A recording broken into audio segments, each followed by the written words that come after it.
Mga kapatid, para sa ating prayer intentions na ito, isama natin sa ating panalangin ang alay pasasalamat at natatanging kilingan ng mga sumusunod at ng kanilang pamilya, Quirino Cristobal, Virgilio Troce Peñalosa, Joji S. Alcantara, Adrian at Nika Cruz, pamilya Naag Villas at Ferrer, pamilya Caspe, Talon, Harabet, Simangan, Ramon at Marie Cris Aureo, Grace Balbin, Lourdes Hilario, Dr. Jun Mendoza, Elma Laguador, Glo Gonzales Salazar, Romeo at Nora Cabrera, pamilya Buana Torres, pamilya Ong Reza Talyarde, Adriano Santos, Pablito at Jose Mendoza, Jerry Feni Victoriano, Rafael Flor Udet at Yvette Eugenio, Brian at Jasmine Ju, Joel at Lucy Bonifacio, Edgar at Marie San Diego, Edgardo at Aida Cunanan, June at Celo de Rosario, Nanti at Marisa de la Cruz, Danilo at Emily Sebastian, Dennis at Nelly Santos, Noel at Zenny Galvez, Aurora at Jean Silungan, Ricky at Avic Magpok, Romel Jeff Arcega, Antonio at Victoria Sanchez, Alicia Arcega B. Crucis, Vidal at Marieta Querol,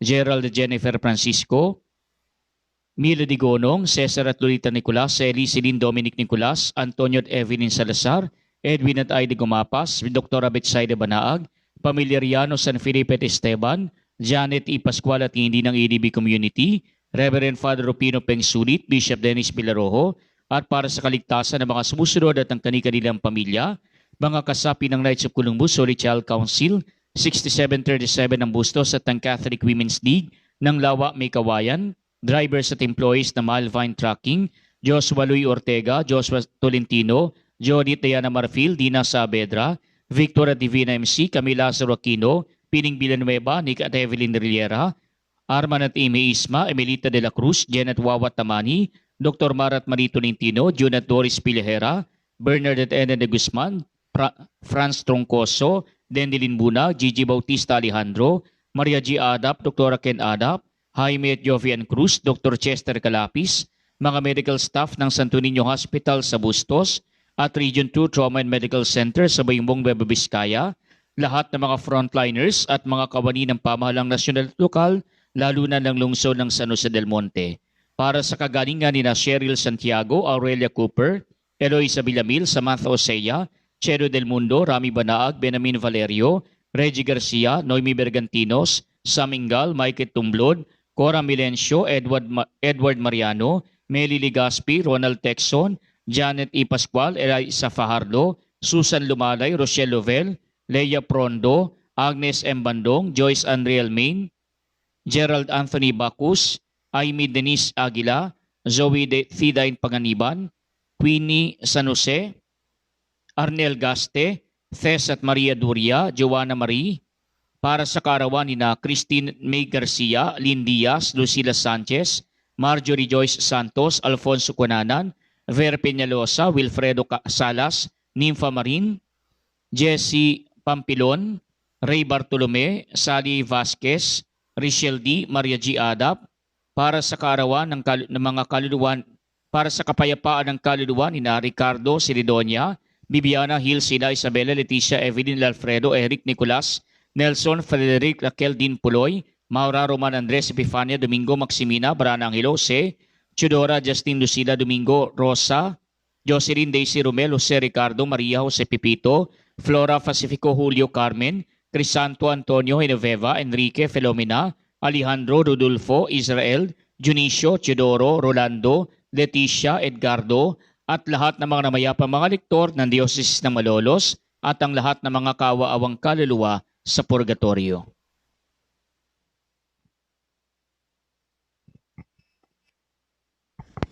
Ang salita ng Diyos mula sa sulat sa mga Hebreo. Mga kapatid, itinayo ang isang tolda na may dalawang bahagi. Ang una'y tinatawag na dakong banal. Naroon ang ilawan, ang hapag at ang tinapay na handog sa Diyos.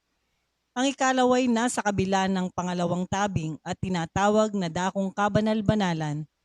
Ngunit dumating na si Kristo, ang dakilang saserdote na bagong tipan. Siya'y naglilingkod doon sa sambahang lalong dakila at walang katulad. Hindi ginawa ng tao, alalawang bagay wala sa sanlibutan ito. Minsan lamang pumasok si Kristo sa dakong kabanal-banalan at ito'y sapat na. Hindi dugo ng mga kambing at bisirong baka ang kanyang dalang handog, kundi ang sariling dugo. sa ikapagpapatawad ng mga kasalanan natin. Ang dugo ng mga kambing at mga toro at ang abo na dumalagang baka ay iwinisik sa mga taong itinuturing na marumi. Sa gayon, sila'y nagiging malinis ayon sa kautusan. Ngunit higit na di hamak ang magagawa ng dugo ni Kristo. Sa pamamagitan ng walang hanggang espiritu ay iniyalay niya sa Diyos ang kanyang sarili na walang kapintasan. Ang kanyang dugo ang lumilinis sa ating puso't isip upang talikdanan natin ang mga gawang walang kabuluhan at paglingkuran ng Diyos na buhay. Ang salita ng Diyos. Salamat sa Diyos. Habang umaakyat ang Diyos, ang tambuli tumutunog. Habang umakyat ang Diyos, ang tambuli tumutunog. Magdiwang ang lahat ng mga nilikha. Pumalakpak kayong may awit at tuwa bilang pagpupuri sa Diyos na dakila. Ang Diyos na poon, kataas-taasan, ay dakilang haring dapat katakutan. Siya'y naghahari sa sangkatauhan. Habang umakyat ang Diyos, ang tambuli tumutunog. Umakyat sa trono ang Panginoong Diyos. Hatid ng tambuling malakas ang tunog. Masayang sigawan ang ipinansoob. Purihin ang Diyos. Siya ay awitan ng hari. Siya'y papurihan. Habang umakyat ang Diyos, ang tambuli tumutunog. Ang Diyos, siyang hari ng lahat ng bansa. Awit at purihin ng mga nilikha. Maghahari siya sa lahat ng bansa, magmula sa tronong, banal at dakila. Habang umakyat ang Diyos, ang tambuli tumutunog.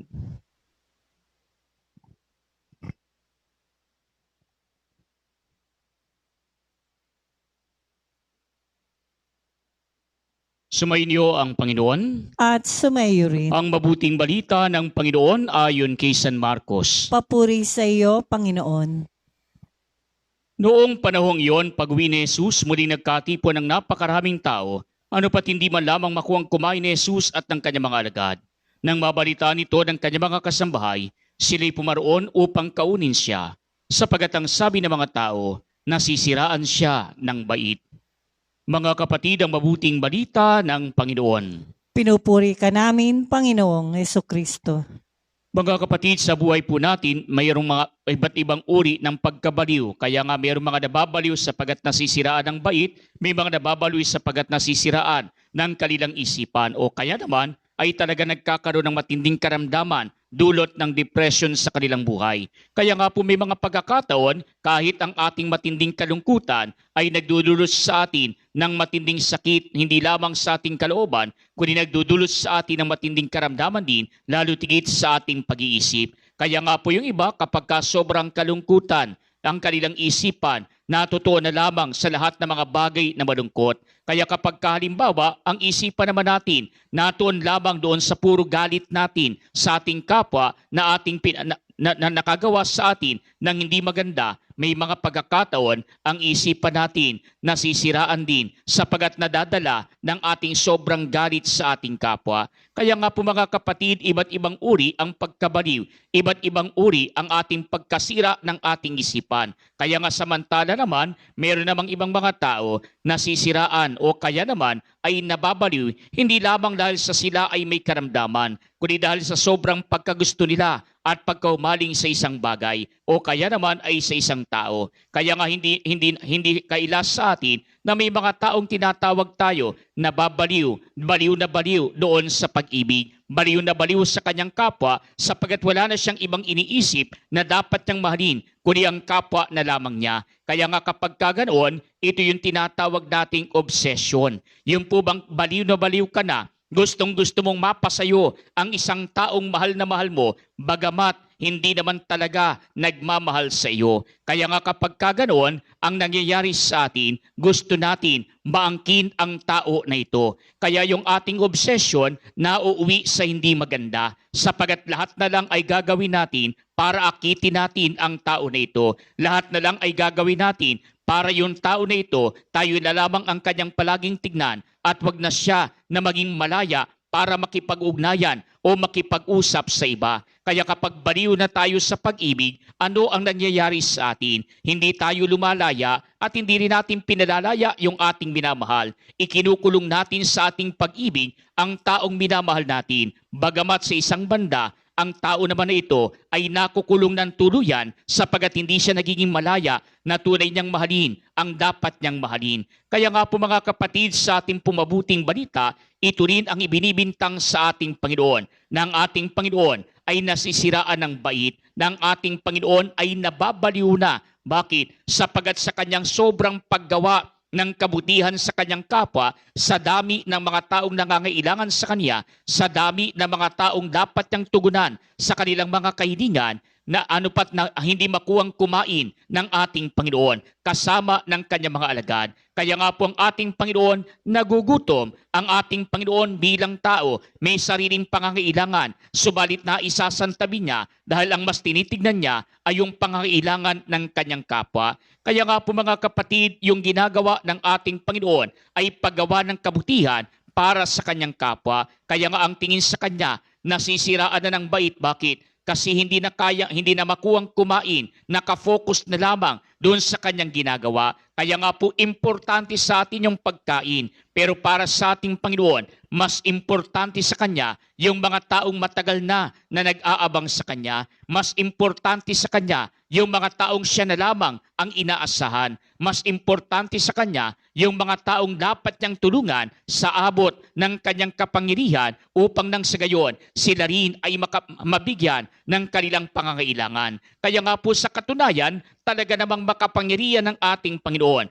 Ang tao lamang ang dapat na makaunawa ng kapangyarihan na ipinagkakalob ng Panginoon para sa kanila. Sapagat ang kapangyarihan na ito ay kapangyarihan gumawa ng mabuti, kapangyarihan na gumawa ng anumang makapaglalayo sa mga tao patungo sa kasamaan, bagkus makapaglalapit sa kanila patungo sa kabutihan. Kaya nga po mga kapatid, sa buhay po natin, madalas nasasabi rin sa atin ng iba yan. Yung po bang salip na yung sarili mo lamang ang isipin mo, yung pong ibang mga tao ang iyong pinagpapalagahan. Yung pong ibang mga tao, ano ginagawa? Yung po bang nag-a-apostolate, yung iba nagpupunta sa iba't ibang mga lugar, makagawa lamang ng pagkakawang gawa. Kaya nga po doon sa mga tao na practical sa kanilang buhay, bakit ka ba nagpapakahirap ng ganyan? Bakit ka ba tumutulong pa ng ganyan? Ayusin mo na lang, sa'yo na lang, sarilinin mo na lang yung lahat ng nakukuha mo. Bakit nagbabawas ka pa ng iyong sariling salapi? Nagbabawas ka pa ng iyong sariling biyaya para bigyan ng iyong kapwa? Bakit hindi mo na lang sarilinin ang lahat ng iyan? Kaya nga po doon sa ibang mga taong praktikal sa kanilang buhay, ang iniisip palagi nila yung kanilang sarili. Ang iniisip palagi nila kung ano ang mahihita, kung anong makukuha mula sa kanilang sariling pagsusumikap. Hindi naman masama, kaya labang anong sabi sa atin ng ating Panginoon. Kung paanong si Jesus, hindi naman niya kailangan ng bawat isa sa atin. Hindi naman niya kailangan ng tao sapagat siya'y Diyos na makapangyarihan na. Subalit ang ating Panginoon, gumagawa pa rin ng kabutihan para sa kanyang kapwa. Kaya nung siya naging tao, hindi niya inalintana ang kanyang sariling pagkagutom. Bagkus inaalala pa rin niya yung mga tao sa kanyang paligid. Kaya nga po ito'y nagbibigay sa atin ng halimbawa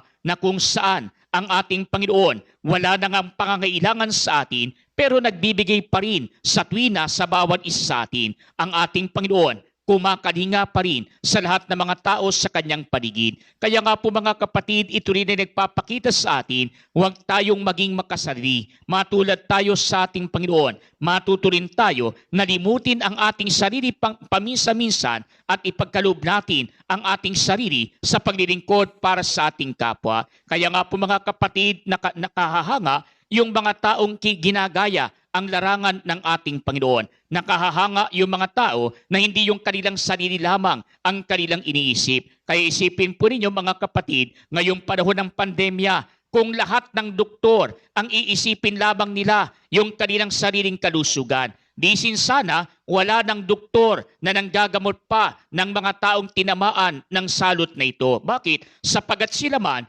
po pwedeng mahawa sa salot na ito. Sila man may panganib na mawala ng kanilang buhay nang dahil sa salot na ito. Subalit ang mga doktor natin, hindi naman yung kanilang sarili lamang ang kanilang iniisip. Kaya nga po mayroong mga nakikita tayo na nakapost sa social media, yung ibang mga nurse natin, yung ibang mga doktor natin, yung ibang mga nasa medical field natin, natutulog na lang sa isang gilid, natutulog na lang sa sahig. Bakit? Sa sobrang pagod, sa dami ng mga taong dapat tulungan sa kabila ng pandemya na ito. Kaya kung sarili lamang nila yung kanilang iisipin, bakit ba gugustuhin nila na mapawalay sa kanilang sariling pamilya? Bakit ba gugustuhin pa nila yung magtiis ka ng pagod, ng hirap, ng gutom, ng puyat, ng dahil lamang sa iyong kapwa na kadalasan naman hindi mo naman kaano-ano? Subalit mga kapatid, hindi ang sarili lamang ang kanilang pinagpapahalagahan, kundi ang ating mga doktor, lalo tigit sa mga taong nasa medical field,